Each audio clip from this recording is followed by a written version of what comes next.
ফেরাউন বলেছিল আমি ভয় পাই নবী মুসার ব্যাপারে দুইটা।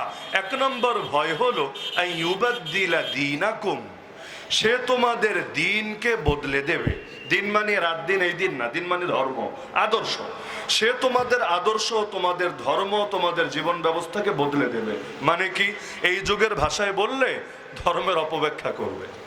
ধর্ম হেফাজতের জন্য ফেরাউনের কত আন্তরিকতা! বাহ বাহ বাহ! ফেরাউন ধর্মকে হেফাজত করবে, ধর্ম প্রচারের জন্য উদ্যোগ রাখবে, অবদান রাখবে, বিভিন্ন সাংস্কৃতিক কেন্দ্র গড়ে তুলবে। তবে ধর্মের অপব্যাখ্যা যাতে নবী মুসা করতে না পারে, যাতে মানুষকে ধর্মের নামে উগ্রবাদী না বানাতে পারে।